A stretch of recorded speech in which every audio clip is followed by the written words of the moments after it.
हरे कृष्ण, राधे राधे दोस्तों। आप सभी को कृष्ण जन्माष्टमी की बहुत बहुत शुभकामनाएं। आज के इस वीडियो में आप श्रवण करेंगे कृष्ण जन्माष्टमी के दिन सुनी जाने वाली भगवान कृष्ण की एक अद्भुत कथा। तो दोस्तों आइए श्रवण करते हैं। स्कंद पुराण के मतानुसार जो भी व्यक्ति जानकर भी कृष्ण जन्माष्टमी व्रत को नहीं करता वह मनुष्य जंगल में सर्प और व्याघ्र होता है। ब्रह्मा पुराण का कथन है कि कलयुग में भाद्रपद मास के कृष्ण पक्ष की अष्टमी में 28वें युग में देवकी के पुत्र श्री कृष्ण उत्पन्न हुए थे। यदि दिन या रात में कला मात्र भी रोहिणी न हो तो विशेषकर चंद्रमा से मिली हुई रात्रि में इस व्रत को करें। और भविष्य पुराण का वचन है कि श्रवण मास के शुक्ल पक्ष में कृष्ण जन्माष्टमी व्रत को जो मनुष्य नहीं करता है वह क्रूर राक्षस हो जाता है। केवल अष्टमी तिथि में ही उपवास करना कहा गया है। यदि वही तिथि रोहिणी नक्षत्र से युक्त हो तो जयंती नाम से संबोधित की जाएगी। और वही पुराण का वचन है कि कृष्ण पक्ष की जन्माष्टमी में यदि एक कला भी रोहिणी नक्षत्र हो तो उसको जयंती नाम से ही संबोधित किया जाता है। अतः उसमें प्रयत्न से उपवास अवश्य करना चाहिए। तो दोस्तों आइए श्रवण करते हैं कृष्ण जन्माष्टमी की कथा। एक समय की बात है, इंद्र ने कहा, हे ब्रह्मापुत्र, हे मुनियों में श्रेष्ठ, सभी शास्त्रों के ज्ञाता, हे देव, व्रतों में उत्तम उस व्रत को बताइए जिस व्रत से मनुष्य को मुक्ति लाभ प्राप्त हो, तथा हे ब्रह्मा, उन व्रत से प्राणियों को भोग व मोक्ष की प्राप्ति हो जाए। इंद्र की बातों को सुनकर नारद जी ने कहा, त्रेता युग के अंत में और द्वापर युग के प्रारंभ समय में निंदित कर्म को करने वाला कंस नाम का एक अत्यंत पापी दैत्य हुआ। उस दृष्ट व नीच कर्मी दुराचारी कंस की देवकी नाम की एक सुंदर बहन थी। देवकी के गर्भ से उत्पन्न 8वां पुत्र कंस का वध करेगा। नारद जी की बातें सुनकर इंद्र ने कहा, हे महामते, उस दुराचारी कंस की कथा का विस्तार पूर्वक वर्णन कीजिए। क्या यह संभव है कि देवकी के गर्भ से उत्पन्न 8वां पुत्र अपने मामा कंस की हत्या करेगा? इंद्र की संदेह भरी बातों को सुनकर नारद जी ने कहा, हे आदित्य पुत्र इंद्र, एक समय की बात है, उस दुष्ट कंस ने एक ज्योतिषी से पूछा कि ब्राह्मणों में श्रेष्ठ ज्योतिर्विद्या मेरी मृत्यु किस प्रकार और किसके द्वारा होगी?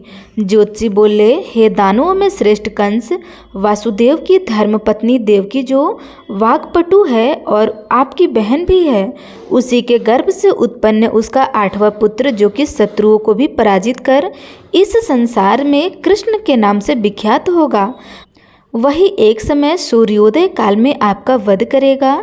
ज्योतिषी की बातें सुनकर कंस ने कहा, हे देवज, बुद्धिमानों में अग्रण्य, अब आप यह बताइए कि देवकी का 8वां पुत्र किस मास में किस दिन मेरा वध करेगा? ज्योतिषी बोले, हे महाराज, माघ मास की शुक्ल पक्ष की तिथि को 16 कलाओं से परिपूर्ण श्री कृष्ण से आपका युद्ध होगा। उसी युद्ध में वे आपका वध करेंगे। इसलिए हे महाराज, आप अपनी रक्षा यत्नपूर्वक करें। इतना बताने के पश्चाताप नारद जी ने इंद्र से कहा, ज्योतिषी द्वारा बताए गए समय पर ही कंस की मृत्यु कृष्ण के साथ निसंदेह होगी।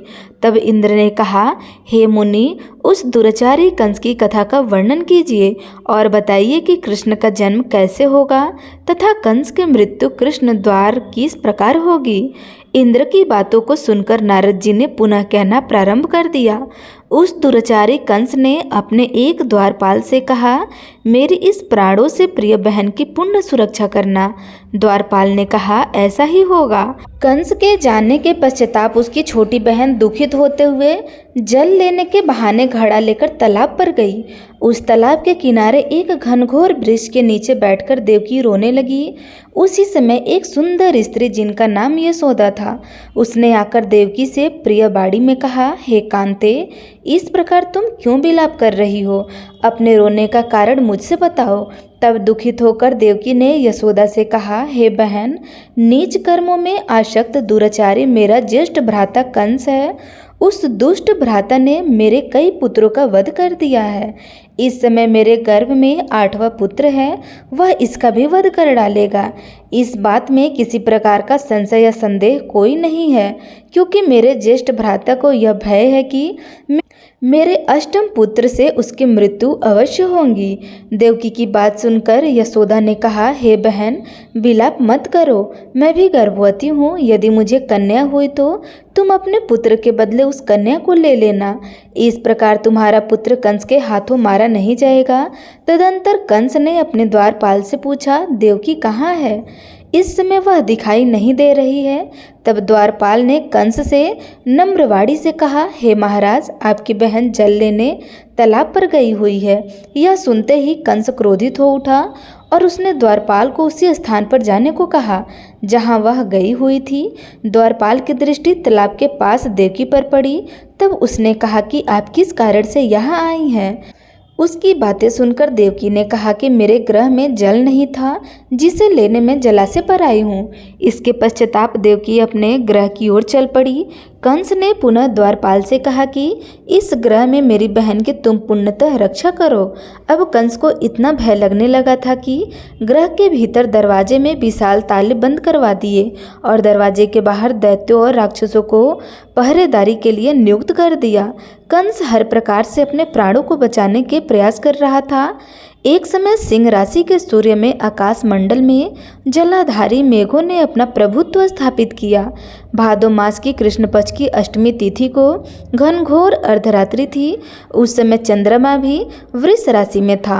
रोहिणी नक्षत्र बुधवार के दिन सौभाग्य योग से संयुक्त चंद्रमा के आधी रात में उदय होने पर आधी रात के उत्तर एक घड़ी जब हो जाए तो श्रुति स्मृति पुराउक्त फल निसंदेह प्राप्त होगा। इस प्रकार बताते हुए नारद जी ने इंद्र से कहा, ऐसे विजय नामक शुभ मुहूर्त में कृष्ण का जन्म हुआ और श्री कृष्ण के प्रभाव से ही उसी क्षण बंदीगृह के दरवाजे स्वयं खुल गए। द्वार पर पहरा देने वाले पहरेदार राक्षस सभी मूर्छित हो गए। देवकी ने उसी क्षण अपने पति वासुदेव से कहा, हे स्वामी, आप निद्रा का त्याग करो और मेरे इस अष्टम पुत्र को गोकुल में ले जाओ। वहाँ इस पुत्र को नंद गोप की धर्मपत्नी यशोदा को दे देना। उस समय यमुना जी पूर्ण रूप में बाढ़ग्रस्त थी, किंतु जब वासुदेव जी बालक कृष्ण को सूप में लेकर यमुना जी को पार करने के लिए उतरे, उसी क्षण बालक के चरणों का स्पर्श होते ही यमुना जी अपने पूर्व स्थिति रूप में आ गई। किसी प्रकार वासुदेव जी गोकुल पहुँचे और नंद के घर में प्रवेश कर उन्होंने अपना पुत्र तत्काल उन्हें दे दिया और उसके बदले में उनकी कन्या ले ली। वे तत्क्षण वहाँ से वापस आकर कंस के बंदी गृह में पहुँच गए। प्रातःकाल जब सभी राक्षस पहरेदार निद्रा से जगे तो कंस ने द्वारपाल से पूछा कि अब देवकी के गर्भ से क्या हुआ, इस बात का पता लगाकर मुझे बताओ। द्वारपाल ने महाराज की आज्ञा को मानते हुए कारागार में जाकर देखा तो वहां देवकी की गोद में एक कन्या थी, जिसे देखकर द्वारपाल ने कंस को सूचित किया, किंतु कंस को तो उस कन्या से भय होने लगा। अतः वह स्वयं कारागार में गया और उसने देवकी की गोद से कन्या को झपट लिया और उसे एक पत्थर की चट्टान पर पटक दिया। किंतु वह कन्या विष्णु की माया से आकाश की ओर चल गई और अंतरिक्ष में जाकर विद्युत के रूप में परिणित हो गई। उसने कंस से कहा कि हे दुष्ट, तुझे मारने वाला गोकुल में नंद के घर में उत्पन्न हो चुका है और उसी से तेरी मृत्यु निश्चित है। मेरा नाम तो वैष्णवी है, मैं संहार के कर्ता भगवान विष्णु की माया से उत्पन्न हुई हूँ। इतना कह करके वह स्वर्ग की ओर चली गई। उस आकाशवाणी को सुनकर कंस क्रोधित हो उठा। उसने नंद जी के गृह में पुतना राक्षसी को कृष्ण का वध करने के लिए भेजा, किंतु जब वह राक्षसी कृष्ण को स्तनपान कराने लगी तो कृष्ण ने उसके स्तन से उसके प्राणों को खींच लिया और वह राक्षसी कृष्ण कृष्ण कहते हुए मृत्यु को प्राप्त हुई। और जब कंस को पुतना के मृत्यु का समाचार प्राप्त हुआ तो उसने कृष्ण का वध करने के लिए क्रमशः केसी नामक दैत्य को अश्व के रूप में, उसके पश्चाताप अरिष्ट नामक दैत्य को बैल के रूप में भेजा, किंतु ये दोनों भी कृष्ण के हाथों मृत्यु को प्राप्त हुए। इसके पश्चाताप कंस ने कल्लाख्या नामक दैत्य को कौवे के रूप में भेजा, किंतु वह भी कृष्ण के हाथों मारा गया। अपने बलवान राक्षसों की मृत्यु के आघात से कंस अत्यधिक भयभीत हो गया। उसने द्वारपाल को आज्ञा दी कि नंद को तत्काल मेरे समक्ष उपस्थित करो। द्वारपाल नंद को लेकर जब उपस्थित हुए तब कंस ने नंद जी से कहा कि यदि तुम्हें अपने प्राणों को बचाना है तो परिजाति के पुष्प ले आओ, यदि तुम नहीं ला पाए तो तुम्हारा वध निश्चित है। कंस की बातों को सुनकर नंद ने ऐसा ही होगा कहा और अपने गृह की ओर चले गए। घर जाकर के उन्होंने संपूर्ण वृतांत अपनी पत्नी यशोदा को सुनाया, जिसे श्री कृष्ण भी सुन रहे थे। एक दिन श्री कृष्ण अपने मित्रों के साथ यमुना नदी के किनारे गेंद खेल रहे थे और अचानक स्वयं ने ही गेंद को यमुना में फेंक दिया। यमुना में गेंद फेंकने का मुख्य उद्देश्य यही था कि वे किसी प्रकार परिजात पुष्प को ले आए। अंत में कदम के वृक्ष पर चढ़कर यमुना में कूद पड़े। कृष्ण के यमुना में कूदने का समाचार श्रीधर नामक गोपाल ने यशोदा को सुनाया। यह सुनकर यशोदा भागते हुई यमुना नदी के किनारे पहुंची और उसने यमुना नदी की प्रार्थना करते हुए कहा, हे यमुना, यदि मैं बालक को देखूंगी तो भाद्रपद मास की रोहिणी युक्त अष्टमी का व्रत अवश्य करूंगी, क्योंकि दया, दान, सज्जन प्राणी, ब्राह्मण कुल में जन्म, रोहिणी युक्त अष्टमी, गंगा जल, एकादशी, गया, श्रद्धा और रोहिणी व्रत ये सभी दुर्लभ है। हजारों अश्वमेध यज्ञ, सहस्त्रों राजसी यज्ञ, दान, तीर्थ और व्रत करने से जो फल प्राप्त होता है वह सब कृष्ण अष्टमी के व्रत को करने से प्राप्त हो जाता है। यह बात नारद ऋषि ने इंद्र से कही। इंद्र ने कहा, हे मुनियों, मैं श्रेष्ठ नारद यमुना नदी में कूदने के बाद उस बाल रूपी कृष्ण ने पताल में जाकर क्या किया, यह संपूर्ण वृतांत भी बताइए। नारद ने कहा, हे इंद्र, पताल में उस बालक से नागराज की पत्नी ने कहा कि तुम यहाँ क्या कर रहे हो, कहाँ से आए हो और यहाँ आने का क्या कारण है। नाग पत्नी कहने लगी, हे कृष्ण, क्या तुझे घृत कीड़ा की है? इसमें अपना समस्त धन हार गया है। यदि यह बात ठीक हो तो कंकड़, मुकुट और मड़ियों का हार लेकर अपने गृह में चले जाओ, क्योंकि इस समय मेरे स्वामी शयन कर रहे हैं। यदि वे उठ गए तो तुम्हारा भक्षण कर जाएंगे। नाग पत्नी की बात सुनकर कृष्ण ने कहा, हे कांते, मैं किस प्रयोजन से यहाँ आया हूँ यह वृत्तांत मैं तुम्हें बताता हूँ, समझ लो। मैं कालिया नाग के मस्तक को कंस के साथ घृत में हार चुका हूँ और वही लेने मैं यहाँ आया हुआ हूँ। बालक कृष्ण की बात को सुन नाग पत्नी अत्यंत क्रोधित हो उठी और अपने सोए हुए पति को उठाते हुए उसने कहा, हे स्वामी, आपके घर यह शत्रु आया हुआ है, अतः आप इनका हनन कीजिए। अपनी स्वामिनी की बातों को सुनकर कालिया नाग निद्रावस्था से जाग पड़ा और बालक कृष्ण से युद्ध करने लगा। इस युद्ध में कृष्ण को मूर्छा आ गई। उसी मूर्छा को दूर करने के लिए उन्होंने गरुड़ का स्मरण किया। स्मरण होते ही गरुड़ वहां आए। श्री कृष्ण अब गरुड़ पर चढ़कर कालिया नाग से युद्ध करने लगे और उन्होंने कालिया नाग को युद्ध में पराजित कर दिया। श्री कृष्ण अब गरुड़ पर चढ़कर कालिया नाग के युद्ध करने लगे और उन्होंने कालिया नाग को युद्ध में पराजित कर दिया। अब कालिया नाग ने भली भांति जान लिया था कि मैं जिनसे युद्ध कर रहा हूँ वे भगवान विष्णु के अवतार श्री कृष्ण ही है।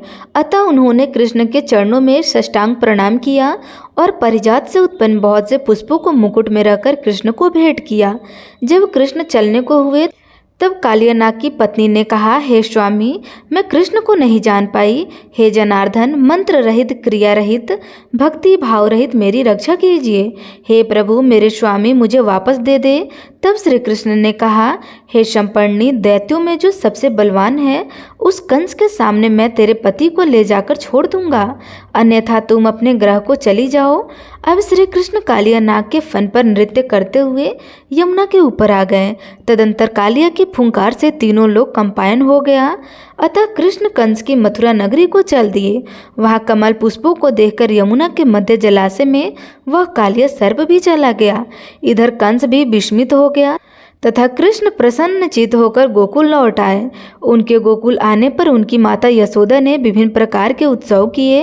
अब इंद्र ने नारद जी से पूछा, हे महामुने, संसार के प्राणी बालक श्री कृष्ण के आने पर अत्यधिक आनंदित हुए। आखिरकार श्री कृष्ण ने क्या क्या चरित्र किया वह सभी आप मुझे बताने की कृपा करें। नारद ने इंद्र से कहा, मन को हरने वाला मथुरा नगर यमुना नदी के दक्षिणी भाग में स्थित है। वहाँ कंस का महाबलशाली भाई चारूड़ रहता था। उस चारूड़ ने श्री कृष्ण के मल्ल युद्ध की घोषणा की कि हे इंद्र, कृष्ण एवं चारूड़ का मल्ल युद्ध अत्यंत आश्चर्यजनक था। चारूड़ की अपेक्षा कृष्ण बाल रूप में थे।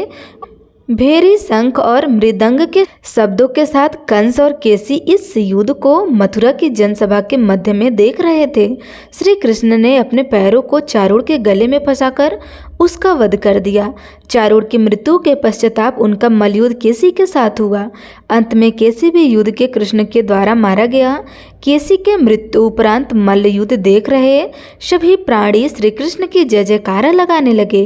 बालक कृष्ण द्वारा चारूण को केसी का वध होना कंस के लिए अत्यंत हृदय विदारक था। अतः उन्होंने सैनिक को बुलाकर उन्हें आज्ञा दी कि तुम सभी अस्त्र शस्त्रों से सुसज्जित होकर कृष्ण से युद्ध करो। हे इंद्र, उसी क्षण श्री कृष्ण ने गरुड़, बलराम तथा सुदर्शन चक्र का ध्यान किया, जिसने परिणाम स्वरूप बलदेव जी सुदर्शन चक्र लेकर गरुड़ पर आरूढ़ होकर आए। उन्हें आता देखकर बालक कृष्ण ने सुदर्शन चक्र को उनसे लेकर स्वयं गरुड़ की पीठ पर बैठकर न जाने कितने ही राक्षसों और दैत्यों का वध कर दिया और कितने के शरीर अंग भंग कर दिए। इस युद्ध में श्री कृष्ण और बलदेव ने असंख्य दैत्यों का वध किया। बलराम जी ने अपने आयुध शस्त्र हल से और कृष्ण ने सुदर्शन चक्र से माघ मास की कृष्ण पक्ष की सप्तमी को विशाल दैत्यों के समूह का सर्वनाश किया। जब अंत में केवल दुराचारी कंस ही बच गया तो कृष्ण ने कहा, हे दुष्ट, अधर्मी, दुराचारी, अब मैं इस महायुद्ध स्थल पर तुझसे युद्ध करता हूँ तथा तेरा वध कर इस संसार को तुझसे मुक्त कराऊंगा। यह कहते हुए श्री कृष्ण ने उसके केसों को पकड़ लिया और कंस को घुमाकर पृथ्वी पर पटक दिया, जिसे वह मृत्यु को प्राप्त हुआ। कंस के मरने पर देवताओं ने शंख घोष एवं पुष्प वृष्टि की। वहां उपस्थित समुदाय श्री कृष्ण की जय जयकारा कर रहे थे। कंस की मृत्यु पर नंद देव की वासुदेव, यशोदा और इस संसार के सभी प्राणी ने हर्ष पर्व मनाया। इस कथा को सुनने के पश्चाताप इंद्र जी ने नारद जी से कहा, हे ऋषि, इस कृष्ण जन्माष्टमी का पुण्य विधान बताइए एवं इसके करने के क्या पुण्य प्राप्त होंगे, इसके करने की क्या विधि होगी। तब नारद जी ने कहा, हे इंद्र, भादो मास के कृष्ण जन्माष्टमी को इस व्रत को करना चाहिए। उस दिन ब्रह्मचर्य आदि नियमों का पालन करते हुए श्री कृष्ण का स्थापना करना चाहिए। सर्वप्रथम श्री कृष्ण की मूर्ति स्वर्ण कलश के ऊपर स्थापित करके चंदन, धूप, पुष्प, मल पुष्प आदि से श्री कृष्ण प्रतिमा को वस्त्र से वेष्टित करके विधिपूर्वक अर्चना करें। गुरुजी छोटी पीपल और सौंप को श्री कृष्ण के आगे अलग अलग रखे। इसके पश्चाताप भगवान विष्णु के 10 रूपों को देवकी सहित स्थापित करें। हरि के सानिध्य में भगवान विष्णु के 10 अवतारों गोपिका, यशोदा, वासुदेव, नंद, बलदेव, देवकी, गायों, वत्स, कालिया, यमुना नदी, गोपगढ़ और गोपपुत्रों का पूजन करें। इसके पश्चाताप 8वें वर्ष की समाप्ति पर इस महत्वपूर्ण व्रत का उद्यापन कर्म भी करें। यथाशक्ति विधान द्वारा श्री कृष्ण की स्वयं प्रतिमा बनाएं। इसके पश्चाताप मत्स्य कूर्म इस मंत्र द्वारा अर्चनादि करें। आचार्य ब्रह्मा तथा 8 ऋत्विजों का वैदिक रीति से वरण करें। प्रतिदिन ब्राह्मणों को दक्षिणा दे और भोजन देकर प्रसन्न करें। तो प्रेम से बोलिए श्री कृष्ण भगवान की जय।